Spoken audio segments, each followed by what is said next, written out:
virus. Several families have been thrown into mourning as a result of untimely death of their loved ones arising from the deadly Lassa Fever, which is caused by an infection with the Lassa virus spread by rats. Oh yes, the rats that live in large numbers around us, they carry the virus in their urine and feces and live in the homes and areas where food is stored. So, the ingestion of foods and drinks contaminated by the saliva, urine and feces of infected rats, catching and preparing infected rats as food, inhaling tiny particles in the air contaminated with infected rat urine or dropping, and direct contact with a sick person's blood or bodily fluids through the mucous membrane such as the eyes, the nose, the ears, or the mouth are ways of getting infected. Early symptoms of the disease which occur within the first 3 weeks of coming in contact with the virus include fever, headache, chills, diarrhea, nausea, vomiting, sore throat,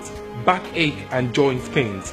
Late symptoms include bleeding from the eyes, the ears, the nose, bleeding from the mouth, rectum, the eye swelling, swelling of the genitals and rashes all over the body that often contains blood. It could progress to coma, shock and eventually death. Yes, please. The good news, however, is that Lassa fever can be prevented.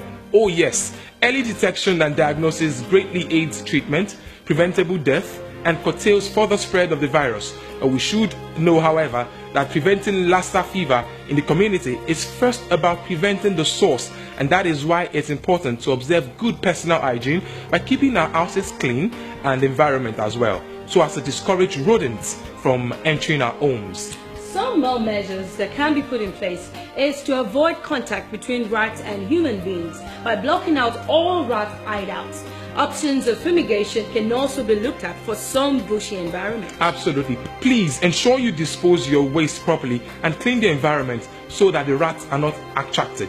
Store foodstuffs in rodent-proof and airtight containers. And above all, also ensure you cook all foods thoroughly. Discard any food item that might have been contaminated in any form by rats. Practice constant hand washing with soap and water. Promote a better personal hygiene. And as soon as you suspect Lassa fever or you have persistent fever not responding to the standard treatment for malaria and typhoid, please kindly report to the nearest health facility. Or call the following numbers. Together, let us build a healthy nation.